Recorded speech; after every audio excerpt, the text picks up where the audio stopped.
The Galactic Council had been around for 3,000 years. During this time, they'd brought hundreds of alien species into their group, built trade routes across 17 parts of the galaxy, and kept peace through talking. They solved fights through meetings, shared resources fairly, and easily controlled the few species who would not follow the rules. Then they met humans. Krillixen from the Voltar aliens sat at the head of the round table. His mouth parts clicked as he read the report. The other council members, leaders from the 12 strongest species in the galaxy, waited quietly. "This cannot be right," Krillixen finally said. "Our scouts found a less advanced civilization on a planet in the Orion area. Normal rules say we should only watch them until they learn to travel faster than light on their own." Tilari, the blue-skinned leader of the Ashari aliens, leaned forward. "Why did you call this emergency meeting, then?" Krillixen's many eyes reflected the floating display. "They found our watching post. Not only found it, but they destroyed it." Whispers spread through the council room. "That is not possible," said Gore of the rock-like Pitrams. "Our hiding technology cannot be found by less advanced civilizations." "Even so," Krillixen continued, "they not only found it but tracked it to the edge of their solar system and blew it up with a basic nuclear bomb attached to a chemical rocket." "How awful," whispered Tilari. "How clever," countered Gore. Krillixen raised an arm for quiet. "The truly worrying part is what our backup systems recorded before being destroyed. These humans, they have been fighting wars with each other throughout their entire history. Almost all their technology has come from military needs." The council room fell into shocked silence as they thought about what this meant. "We must make contact," said Drell of the Mantodia group. "We must bring them into the galactic laws before they develop faster-than-light travel on their own." No one disagreed. 6 months later, a huge silver spaceship landed on Earth. It chose neutral ground, the international waters of the Pacific Ocean. The ship hovered just above the water. A temporary structure extended from its side to create a meeting space. Jack Miller never thought he would shake hands with an alien. As the Defense Secretary for the United States, he was chosen to be part of the team to meet with the Galactic Council. The UN leader stood beside him, along with officials from China, Russia, the European Union, and other major countries. "Remember," whispered Susan Wright, the top diplomat, "we are here to listen and learn." Finding and destroying their probe was a bad first impression. Jack nodded, though he privately disagreed. The probe had been watching military bases and communications. To him, that wasn't scientific observation. It was spying. The door opened, and Jack tried to stay calm as 5 clearly non-human figures came out. The lead alien, a tall, insect-like creature with rainbow-colored eyes, came forward and made a complex movement with its upper limbs. "Greetings, representatives of Earth," came a computer-translated voice. "I am Ambassador Krillixen of the Galactic Council. We come in peace with an offer for your world to join our space community." The UN leader stepped forward. "We welcome you to Earth and look forward to learning about the galaxy beyond our world." The meeting went surprisingly well. The aliens explained how the Galactic Council worked, the benefits of joining, and the advanced technology Earth would get access to. Everything seemed wonderful, until they reached the part about galactic law. "Of course," Ambassador Krillixen said, "all member species must follow the Galactic Code. The most important of these laws bans warfare between thinking species or within a species." Jack leaned forward. "Are you saying we would have to get rid of our militaries?" "Not right away," the ambassador explained. "There would be a time to change. But yes, in the end all weapons beyond those needed to protect against natural dangers would be removed." As this sank in, Jack exchanged looks with the other military representatives in the room. No one spoke, but he could read their thoughts clearly. Earth would never agree to this. The meeting ended with promises to discuss further. The alien delegation returned to their ship, leaving behind data devices with information about the galaxy and the Council. Over the next few weeks, Experts from around the world study the alien information. The technology offered was amazing. Cures for cancer and other diseases, clean energy that would end pollution, and engines that could take humans to the stars. But the price seemed too high. The debate spread worldwide. In the United Nations, in government buildings, and in homes of regular people, everyone talked about the alien offer. Some saw it as the path to a better future. Others saw it as a trick to weaken Earth. Nancy Reeves, the newly elected U.S. president, sat in the Oval Office with her security team. The vote in the UN would happen tomorrow, and she needed to decide America's position. "The Russians and Chinese are voting no," said George Peterson, her national security advisor. "They think it's a trap to weaken Earth before some kind of invasion." "The European Union is leaning yes," said Linda Martinez, the Secretary of State. "They see it as the way to lasting peace." Nancy rubbed her forehead. "And what do our new friends say about our concerns?" Admiral William Howard, the top military officer, cleared his throat. "They claim their civilization has had no wars for over 2,000 years. They say we will adapt, as all species do." "But they're not asking us to adapt," Nancy argued. "They're asking us to change who we are." "Are they wrong?" Linda asked quietly. "Is war really so important to who we are?" The room fell silent. Finally, Nancy stood. "We'll abstain from the vote. Let the world decide. But I won't commit America either way until we learn more about these galactic neighbors." The next day, the United Nations voted by a narrow margin to accept the Galactic Council's offer, with conditions. Earth would begin the process, but kept the right to leave within the first 10 years if things didn't work out. Ambassador Krulixen accepted these terms with what seemed like relief. The integration of Earth into the galactic community began. The changes came quickly. Alien technology spread across Earth. Hospitals received medical devices that could cure almost any disease. Power plants were upgraded with clean energy systems. The first human colony on Mars grew with alien help. But not everyone was happy. Some people formed resistance groups that opposed the changes. They didn't trust the aliens or didn't want to lose human independence. 5 years passed. Earth's militaries gradually became smaller as the agreements required. Weapons were put in storage. Military research shifted to space exploration and defense against asteroids. Jack Miller, now retired from government, watched these changes with growing concern.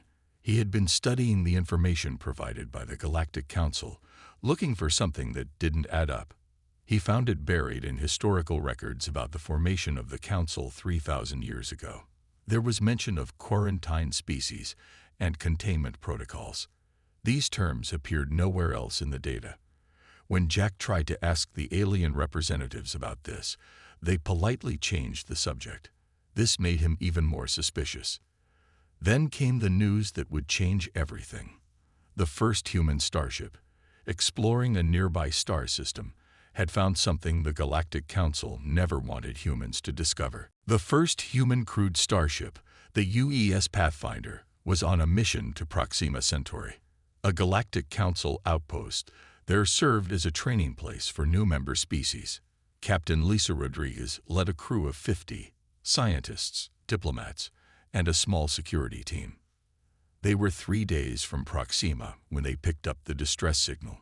"It's definitely from the outpost," said Communications Officer Alan Bennett. "But there's something strange about it. It's automatic, but parts are damaged." Captain Rodriguez frowned. "Any answer to our calls?" "None, Captain." She made a quick decision. "Tell Earth and the Galactic Council. We're going to check it out." What they found at Proxima shocked everyone aboard. The outpost had been attacked. Most of the aliens were dead, the facility badly damaged. The few survivors were badly hurt. "This doesn't make sense," Lisa said as she stood in the outpost's broken control room. "The Galactic Council said there hasn't been a war between species for thousands of years." Security Chief Frank Wilson looked at the blast marks on the wall. "This wasn't an accident. These are weapon hits, Someone attacked this place on purpose. Before they could get the survivors to safety, 3 ships appeared in the system. They were sleek, dangerous-looking vessels unlike the smooth designs of the Galactic Council. They didn't try to communicate. They just started shooting. The Pathfinder was not a warship. It had defensive shields but few weapons, following the rules of joining the Council. Against 3 armed attackers, it should have had no chance. Evasive actions. Captain Rodriguez shouted as the first enemy shots came toward them. "Get those survivors aboard now." The Pathfinder moved in a spiral away from the outpost. The enemy ships followed, their weapons making glowing lines through space. "Shields at 60%, reported Tactical Officer Kate Wilson. "We can't take much more of this." "What about our weapons?" Lisa asked. 2 defensive laser arrays. They're designed to destroy asteroids, not warships. Lieutenant Commander Paul Carter, the ship's second-in-command, looked up from his console. "Captain, I spent 15 years in the Navy before joining this mission. Those ships are following a basic attack pattern. If we can predict their movements." Lisa nodded immediately. "Do it. Kate, give weapons control to Paul." What followed was an amazing display of human combat skills. Though outgunned and outnumbered, the Pathfinder's crew had something their attackers didn't: centuries of warfare experience in their training and instincts. Paul directed the ship through a series of moves that no peace-loving species would have thought of. He used Proxima's radiation belt to hide their signature, then came out to hit the enemy's weak spots. He worked with engineering to pulse the shields exactly when needed rather than keeping them always on, saving power. Most importantly, he saw that the attackers' tactics were simple, good against targets that didn't fight back, but lacking the creativity that comes from generations of military evolution. "They're inexperienced," he explained as he targeted a critical spot on the lead enemy ship. "They've studied war from books, but they haven't lived it like we have." The laser, designed for clearing space debris, focused its full power on the target for 10 continuous seconds. The enemy ship's engines failed, and it began to drift. The other attackers, seeing their advantage disappear, retreated quickly, jumping to faster-than-light speeds and vanishing from the system. As the excitement died down, the meaning of what had happened began to sink in. Humans had just fought in the first battle between species in recorded galactic history, and had won against stronger forces. When the Galactic Council representatives arrived 3 days later, they found the Pathfinder's crew treating the outpost survivors and studying the disabled enemy vessel. Ambassador Krilgzan's compound eyes moved between Captain Rodriguez and the captured ship. "You defeated them. How is this possible?" Lisa pointed to her second-in-command. "Ask Commander Carter. He's the one who turned our asteroid-clearing lasers into effective weapons." The ambassador's translator couldn't quite capture the mix of horror and fascination in Krilgzan's voice. "You repurposed peaceful technology for combat, automatically." Paul shrugged. "It's just solving problems under pressure. Any human military officer would have done the same." The ambassador's mouthparts clicked rapidly. What the humans would later learn was the Voltar way of showing nervousness. "This confirms our worst fears. And yet, it may also be our salvation." The emergency meeting of the Galactic Council looked very different from the one 5 years earlier. Now, a human sat at the table. Dr. Eleanor Barnes, Earth's newly appointed ambassador. Ambassador Krilgzan addressed the assembled representatives, the room quiet with anticipation. "For the first time in 3,000 years, the peace has been broken. The Proxima outpost was attacked by Drachnid raiders." Gasps and clicks of dismay filled the chamber.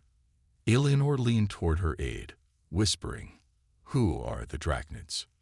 Before the aide could answer, Ambassador T. Larry spoke up. "How can this be? The Drachnids were contained within the quarantine zone. Our sensor networks should have detected any attempt to leave their system."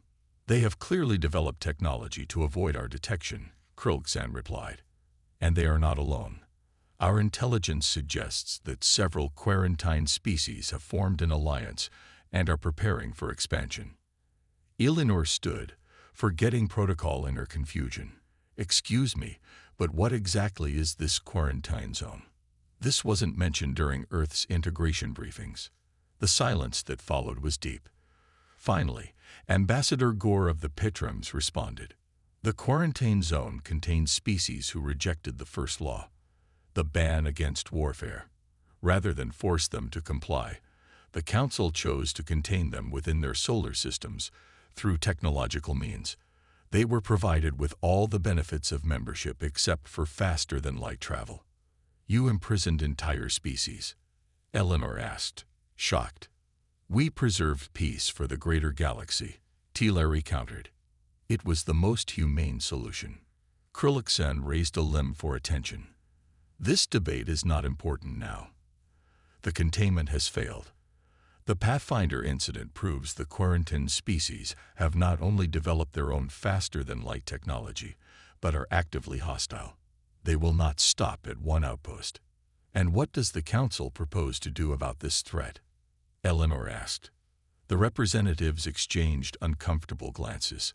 "That is why you are here, Ambassador Barnes," Krillixen finally said. "Your ship, with minimal defensive capabilities and no dedicated weapons, drove off 3 Drachnid raiders. No Galactic Council species could have achieved this. We, the Council, we have forgotten how to fight." Understanding dawned on Eleanor's face. "That's why you were so concerned about integrating humans. You weren't worried we would bring war to a peaceful galaxy. You were worried we wouldn't give it up because you might need us. The ban against warfare is still our highest law," Krillixen said firmly. "But there is an additional rule, known only to the Council until now. In times of existential threat, those with the skills to preserve civilization must be called upon to do so." Eleanor looked around the table at the alien faces, seeing fear but also hope. "You want humans to fight your war." "We want humans to prevent a war," Teleri corrected. "Your species understands violence in ways we have deliberately forgotten. Will you help us?" Eleanor didn't answer immediately. She thought of Earth's long history of warfare, of the pain and suffering it had caused. But she also thought of the countless times that those who could fight had stood up to protect those who could not. "I need to consult with Earth's leadership," she finally said. "But I believe we will help, under certain conditions." "Name them," Krillixen said quickly. "First, complete honesty from this point forward. No more hidden rules or zones." The ambassador's compound eyes blinked in agreement. "Second, humans will not be your mercenaries. If we are to be the galaxy's defenders, we must have a full voice in how that defense is structured and applied." "That seems reasonable," Teleri admitted. "And third," Eleanor continued, her voice firm, "the quarantine policy ends now. All species must either fully integrate or formally separate from the Council. No more containment." The chamber erupted in clicks, whistles, and rumbles as the representatives debated among themselves. Finally, Krillixen raised all 4 of his upper limbs for silence. "We have little choice," he said. "The alternative is destruction. The Council accepts your terms, Ambassador Barnes. Earth will lead the defense of the galaxy." As Eleanor left the chamber, she couldn't help but think about the irony. Humanity's greatest flaw had just become its greatest asset. The emergency conference room in Geneva buzzed with activity. Military leaders from around the world had gathered at the request of the Galactic Council, the first time in 5 years that they had been officially recognized as necessary. President Nancy Reeves stood at the head of the table beside Ambassador Eleanor Barnes, facing Admiral Howard and his counterparts from China, Russia, the European Defense Force, and a dozen other nations. "Let me be clear," Nancy said. "The Galactic Council is asking us to form what amounts to a human defense force for the entire galaxy against these quarantine species." Eleanor nodded. "They've provided all the intelligence they have on the Drachnids and the other species that have escaped containment. They believe a coordinated attack on multiple fronts could come within months." Admiral Howard studied the display showing the galactic map. "Their technology is more advanced than ours in most areas, But if the Pathfinder incident is any indication, their tactical thinking is basic. They understand aggression but not strategy, agreed General Chen of the Chinese military. Like children with powerful weapons. That makes them more dangerous, not less, countered Admiral Volkov of Russia. They have the will to destroy but lack the wisdom to know when not to. Nancy paced the length of the table.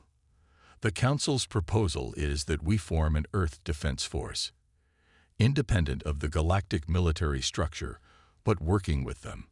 They'll provide the technology. We'll provide the tactical expertise. And what happens after this threat is neutralize? Asked the Indian representative. Will they ask us to disarm again?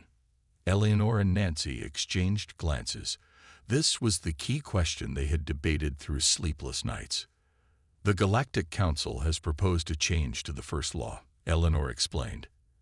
It will now read, member species shall not engage in warfare except in defense of galactic civilization and order, under strict protocols and oversight. In practical terms, Nancy continued, humans would become the designated defenders of the galaxy. Our military traditions, rather than being eliminated, would be channeled and regulated. We'd be their mercenaries, said General Chen bluntly. They're peacekeepers, Eleanor corrected, with full voting rights on the Council and oversight of our own operations. Admiral Howard leaned back in his chair, looking thoughtful. They need us more than we need them. That gives us leverage. Exactly, Nancy agreed, which is why I've proposed additional changes to the Galactic Code. The quarantine policy ends immediately. All species must either fully join or formally separate from the Council. No more containment. The military leaders nodded in approval. And one more thing, Eleanor added. We've insisted that any human military force operating in space does so with mixed species crews. If we're to be the galaxy's defenders, they need to understand how we think. And we need to understand what we're defending. The meeting continued late into the night as Earth's finest military minds began planning for a threat unlike any humanity had faced before, and a responsibility greater than any they had ever imagined. 6 months later, the first ships of the newly formed Galactic Defense Force prepared to launch.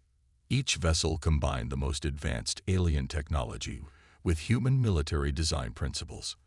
While the sleek, curved lines of Council engineering remained, the ships now featured redundant systems, armor plating, and weapon arrays that made Council engineers uncomfortable. Perhaps most revolutionary was the crew composition. On the bridge of the flagship, the GDS Defender, Captain Lisa Rodriguez, promoted after the Pathfinder incident, looked at her mixed human and alien bridge crew. Her second in command was Commander Paul Carter, the tactical genius who had saved the Pathfinder. The communications officer was a Voltar named Trill, whose compound eyes could monitor multiple channels simultaneously. The chief engineer was an Ashari, whose species' natural empathy allowed her to feel when systems were out of balance. Captain, the fleet is ready for departure, Paul reported.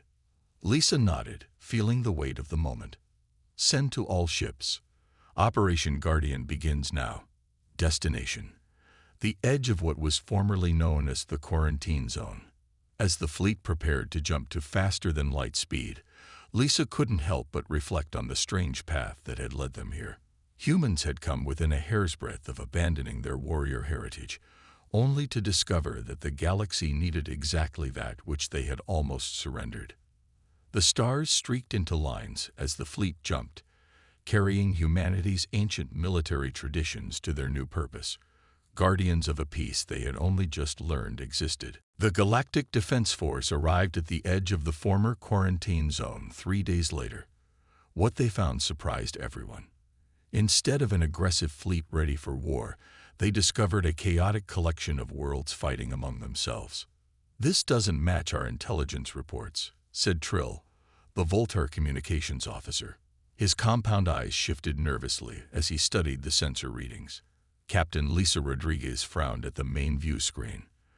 The Council said the quarantined species had formed an alliance, but they're attacking each other as much as Council outposts.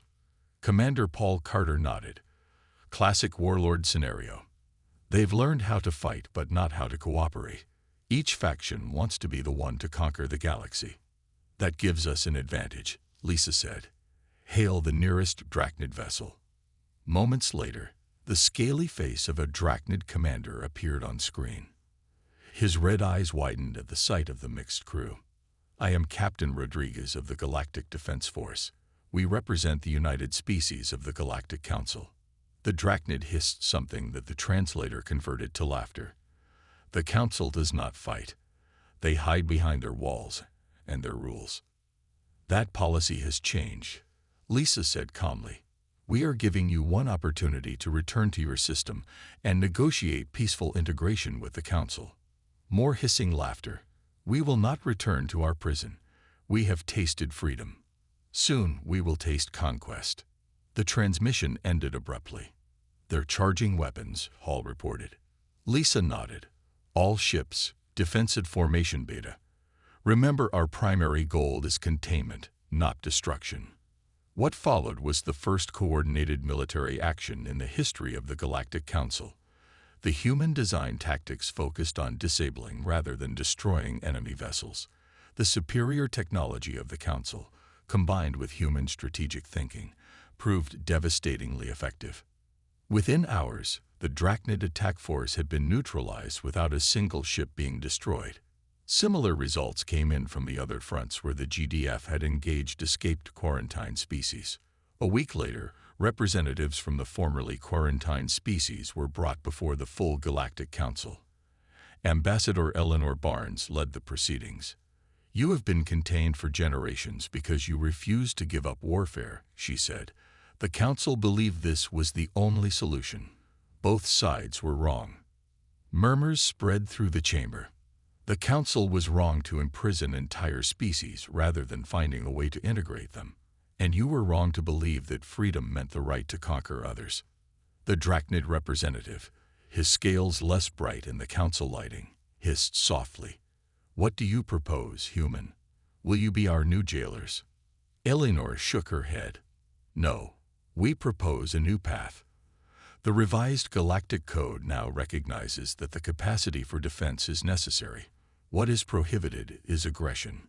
She gestured to Captain Rodriguez and her mixed crew, standing at attention nearby. The Galactic Defense Force represents a new approach. The strategic and tactical skills of humans, combined with the technological and diplomatic skills of Council species. Together, we offer both security and freedom. And if we refuse, asked a representative of another formerly quarantined species, then you remain truly free, outside Council space without Council technology or trade. But be warned, any aggression against Council worlds will be met with the full response of the GDF. The chamber fell silent as the representatives considered these terms. Finally, the Drachnid spoke again. How can we trust the Council after generations of imprisonment? You can't, Eleanor said honestly. Trust must be built. But consider this. Humans were almost excluded from the galaxy because of our warlike nature. Now we are its defenders. Change is possible. The negotiations would continue for months, but the foundation had been laid. A new understanding was forming. Peace was not the absence of the capacity for war, but rather the wisdom to know when not to use it. As the session ended, Lisa approached Eleanor. Do you think it will work? This grand experiment? Eleanor watched the formerly quarantined representatives leaving the chamber, talking with Council members for the first time as potential equals. I don't know, she admitted. But for the first time, I think the galaxy is asking the right questions. 5 years passed since the formation of the Galactic Defense Force. In that time, the galaxy had changed in ways no one could have predicted. The integration of formerly quarantined species proceeded slowly but steadily. Some joined the Council eagerly, hungry for the technology and trade they had been denied. Others remained suspicious, accepting only limited contact. A few rejected all offers and retreated to their home systems, where they were left in peace as long as they did not threaten others. On Earth, opinions remained divided. Some saw the GDF as humanity's greatest achievement. the channeling of their warrior heritage toward protection rather than conquest. Others worried that humans were being used as galactic police, fighting wars that weren't theirs. Admiral Lisa Rodriguez, now commander of the entire Galactic Defense Force, stood on the observation deck of GDF headquarters, which orbited Earth. Beside her stood Admiral Howard, Ambassador Eleanor Barnes, and President Nancy Reeves, now in her second term. 5 years ago, we were preparing to defend against a full-scale invasion, Lisa said, gazing at the stars. Today, 20 formerly quarantined species have representatives on the council, and 15 more are in negotiation, added Eleanor. The revised First Law has made more difference than I expected. Admiral Howard nodded. Turns out most species don't want war. They just want security and respect. Not everyone agrees with our approach, Nancy reminded them. The protests on Earth are growing. People are asking why human soldiers are dying to protect alien worlds. 7 casualties in 5 years is a remarkably small number, Lisa pointed out, and we've prevented conflicts that could have killed millions. Their discussion was interrupted by Commander Paul Carter, who entered with a data tablet. His face was serious. Admiral, we've detected unusual activity in the Rigel sector. 3 Drachnid warships have moved beyond their allowed patrol area. Lisa frowned. The Drachnids have been our strongest supporters among the integrated species. Why would they risk their new status? Unknown, Paul replied, but they're headed toward an Ashari colony world. The Ashari? Eleanor said, surprised. They're the most peaceful species in the council. What possible quarrel could the Drachnids have with them? Lisa's expression hardened. Dispatch the 3rd Fleet to intercept. I want to talk to the Drachnid commander myself. 2 days later, Lisa faced the Drachnid leader on the view screen of her flagship. His scales had the red tinge of aggression, but there was something else in his posture. Fear. Explain your actions, Lisa demanded. You have violated the terms of your integration. The Drachnid hissed. We received intelligence that the Ashari were developing biological weapons designed to target our species. Lisa blinked in surprise. The Ashari? That's impossible. They're philosophers and artists, not weapons designers. I have seen the evidence, the Drachnid insisted. It came from a trusted source within the council. A cold feeling settled in Lisa's stomach. Show me this evidence. The data the Drachnid provided was convincing at first glance. Detailed plans for a pathogen that would attack the unique biology of the Drachnid species. But Paul's analysis team quickly found inconsistencies. It's fake, he reported. Sophisticated, but definitely manufactured. Someone wanted to provoke a conflict between the Drachnids and the Ashari. But who? Eleanor asked over the secure channel from Earth. Who benefits from breaking the peace we've built? I don't know, Lisa admitted. But this changes everything. We're not just facing the fallout of ancient quarantines anymore. Someone is actively trying to start a war. As the Drachnid ships withdrew with apologies and the immediate crisis passed, Lisa called an emergency meeting of her senior staff, both human and alien. 5 years ago, we thought our job was to maintain peace between former enemies, she told them. Now we know it's more complicated. Someone wants to destroy what we've built, and they're willing to manipulate species into fighting each other to do it. She looked around at the diverse faces of her command team. Our mission has changed. We're not just peacekeepers anymore. We're investigators. Someone is trying to start a galactic war, and we need to find out who, before they succeed. The investigation into who was trying to start a galactic war lasted for months. The GDF Intelligence Division, led by Commander Paul Carter, traced communications, analyzed data patterns, and interviewed sources across dozens of worlds. What they discovered shocked everyone. Admiral Lisa Rodriguez called an emergency session of the Galactic Council. The chamber was fuller than ever before, with representatives from both original council species and newly integrated formerly quarantined species. We have identified the source of the false intelligence that nearly triggered a war between the Drachnids and the Ashari, Lisa announced. The room fell silent. It came from within the original council leadership. Gasps and clicks of disbelief filled the chamber. Ambassador Krullickson rose from his seat, his old carapace now showing signs of extreme age. "This is a serious accusation, Admiral. What evidence do you have?" Lisa nodded to Paul, who activated the main display. "We traced the data fabrication to systems with Council security clearance. Further investigation revealed a pattern of similar provocations over the past 2 years, all designed to create conflict between former quarantine species and Council members." Eleanor Barnes, now serving as Earth's representative on the Council's executive committee, leaned forward. "But why? Who would benefit from destroying the peace we've built?" Paul switched the display to show a series of communication records. "We believe it was a group of high-ranking officials from several Council species who call themselves the Preservers. They believe the integration of formerly quarantined species was a mistake. They wanted to prove these species couldn't be trusted. By tricking them into war?" asked the Drachnid representative, his scales darkening with anger. "Yes," Lisa said simply. "They believed if they could provoke enough conflicts, the Council would reinstate the quarantine policy." The chamber erupted in angry shouts and gestures. Ambassador T. Lurie called for order, her blue skin paling with distress. "Have these Preservers been detained?" she asked when the noise subsided. "Yes," Paul confirmed. "All 12 members have been identified and are in custody." Lisa took a deep breath. But this incident reveals a fundamental flaw in how the galaxy has approached peace. For 3,000 years, the Council species have defined peace as the absence of conflict. They divided the galaxy into those who complied and those who didn't. But true peace can't be built on division and containment.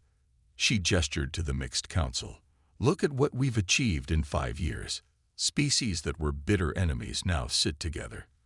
Former warriors now serve as diplomats. This happened not because we forced anyone to change their nature, but because we created systems that allowed different natures to work together."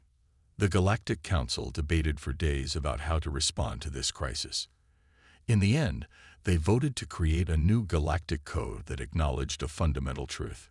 Peace was not the absence of the capacity for war, but the creation of systems that made war unnecessary. A year later, the Galactic Council chamber looked different again. A monument had been erected in the center, a simple sphere representing the galaxy, with the words of the new First Law inscribed around it. "No single species shall bear alone the burden of war or peace. All must contribute according to their nature to the common security and prosperity." Lisa stood before the monument with Eleanor and the new Drachnid ambassador, who had once commanded warships against the Council. "It's ironic," the Drachnid said, his translator conveying dry amusement. "The Preservers wanted to prove that warriors couldn't change. Instead, they proved that even the most peaceful can become manipulators and provocateurs." "People are complicated," Eleanor replied. "No species is all one thing." Lisa ran her hand over the inscription. "That's why the law now prohibits humans from fighting wars alone. Not because we can't be trusted with weapons, but because decisions of war and peace are too important for any single perspective." "A strange outcome," the Drachnid observed. "Your warrior nature, which almost kept you out of the galaxy, now forms the foundation of its defense, while their peaceful nature, which they thought made them superior, hid the capacity for manipulation and fear." Lisa smiled. The galaxy needed both perspectives all along. It just took a crisis to make everyone see it. As they walked away, Lisa looked back at the monument. The final irony was clear. Humans hadn't given up their warrior nature. They had taught the galaxy its value. And in doing so, they had helped create a peace stronger than any that had come before.